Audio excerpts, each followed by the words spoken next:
I wanted this table to feel like a glowing lapis geode suspended inside crystal clear resin. So every layer, every pour, and every finish coat had to be carefully built for depth and clarity. I'm starting off with my 14-inch circular resin mold and just making sure my surface is level. And now I'm picking out the colors. That's Mateo resin paste, Oriental blue, and then I use these two metallic blues. I actually got them on Temu and I can't find them anymore, but they are really nice. For this build, I actually used two different kinds of craft resin formulas. They're deep pour resin for the thicker sections, and they're arts and crafts resin for the detail layers and the final flood coat. Since this piece has a lot of transparent blues and depth, clarity was really important throughout the process. And both formulas worked really well for what I needed. So for this blue base layer that I want to make, I'm using the arts and craft resin because it's just a thin layer,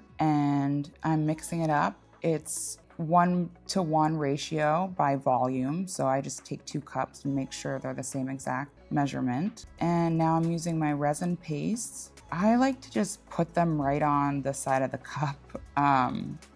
It gets sort of messy when you're putting paste in the resin. I'm not sure what most people do, but I'm adding these 3 colors and mixing it up, and I stir it. Make sure I'm stirring the sides, and I stir it really good for 3 minutes. And then I almost forgot my mold release. I spray that all around, and that just helps when you need to demold. The piece just comes right out. So here's my nice blue, and I thought this would really light up the table once I had transparent colors on top. And now I'm just hitting it with the torch. You honestly hardly need to torch it much because craft resin, there's like very little amount of bubbles. But I thought I would put LEDs in this table because I wanted it just glowing blue. And I ordered these ones. And these ones are actually, they're plug-ins, so no battery pack. And they were just good lights with different colors. I was super excited to do this. So I cut a line in the resin mold, and then I was able to slide the white, I guess, cord in there.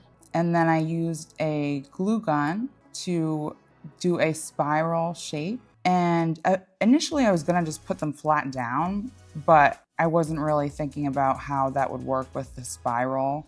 So I decided to put the lights on their side, so they're kind of glowing outward from the center.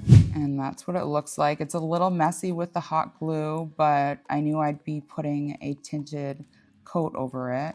And that's what I'm doing now. So I'm using clear resin and then adding the color I made before, but just adding a little bit so you could still see through the resin. And I just wanted to make sure to cover all the lights, and that blue looked perfect. So I poured it on top, and now I'm just hitting it with a heat gun. Craft resin, there's very little bubbles, so you barely need to use a torch is what I meant.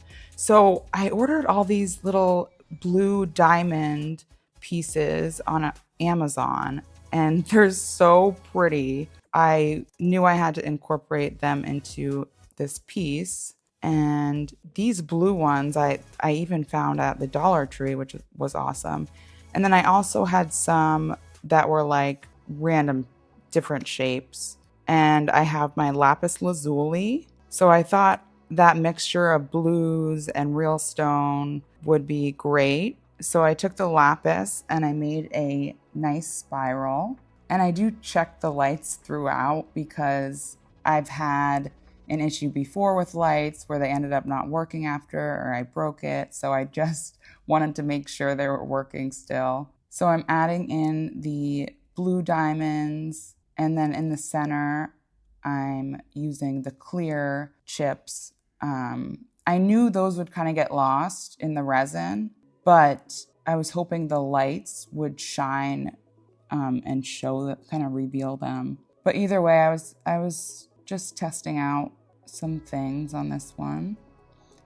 And so I poured the resin on top after kind of drizzling it over everything so it wouldn't majorly move. And this is the next day. I have these gold little pieces because I could see the wiring spirals through that. So I wanted to have something that covered a lot of that. So I put the gold on there. And as you can see, the lights are still working and it looks beautiful. It kind of reminds me of like bioluminescence in the water or something. So for this deeper section, I switched to deep pour resin because it's designed for thicker pours while still maintaining clarity. And you can do a really thick pour instead of doing multiple thin layers. And this deep pour resin is a 2-to-1 ratio by volume. So I kind of do the same thing. I fill my cups up. I just go right underneath the brim, so I know exactly where they all are. I do two cups of part A and then 1 cup of B. And for this one, I'm using my electric mixer, which works a little faster. But you want to mix it up until you see none of the little strings and it's nice and clear. One thing I really liked during this process was how smoothly the resin mixed and poured, especially since transparent projects show every little imperfection. And I'm just pouring it on top and it filled up the entire mold. And then using the torch and of course checking the lights. And there's different color options. Some of them looked so cool. And this is what it looks like. I think the gold added a nice touch. I was also planning on using gold legs, so I figured that would match perfectly. So this is the fun day, demoulding. It came off really easily except for the connection. I had used silicone and actually some hot glue there just to make sure it was totally closed and sealed. And so it was a little tricky getting off, but now I'm just sanding the sides. And I started off with 120 and then I went to 340, I think, and then 400 and even 800. But I was able to do the side, the top corner. I forget what it's called when you sand the corner off, but it made a really nice edge. And this was the tragic moment that my heart dropped. I all of a sudden saw the cord. I'm like, it's not connected. And I looked underneath and I couldn't believe it. It was totally broken off because unfortunately I wasn't careful enough with it. I should have taped off where the cord was before sanding it, but it just broke right off. And this is not the first time I've done this. I even called different like computer fix-it stores to see if there's anybody that does like micro soldering, and there really wasn't any way to fix it. So I just let it go. I knew this piece was still gonna be so beautiful. So now I'm getting ready to do the flood coat, and I'm going back to the Arts and Crafts resin because for this final top layer, I wanted the resin to be really glass-like glossy finish. And I'm just pouring it on top. I kind of just fill the top and then make sure it's to the edge. And then I'll use my hands to smooth over all the resin on the sides. And I'm hitting it with the torch. And as long as if you sanded it and everything's really smooth, the resin will come down off the sides really smoothly. And you don't even need to buff it or anything afterwards. At least this good resin does. I used to use resin I got from Temu, and the flood coat would never look as good as this. Anyways, here's the bottom, which the next day I just use a oscillating tool to get the drips off, and then I sand it really nicely and wipe it off.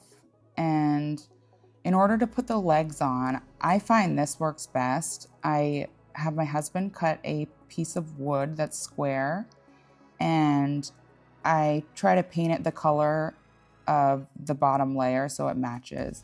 And I use JB Weld's clear weld, And it's just like resin. There's a resin and a hardener, but it dries super fast. So you mix it up, and I just put that on the back of the wood and then push it down. And I just put cement blocks. I usually leave it overnight, but you just need a couple hours or two.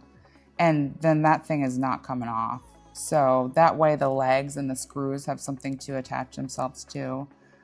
And then I screw on the legs. Overall, I'm really happy with how this piece turned out. Using both deep pour and arts and crafts resin together worked really well for a layered project like this. If you want to check out the products I used, I'll have everything linked below along with my discount code.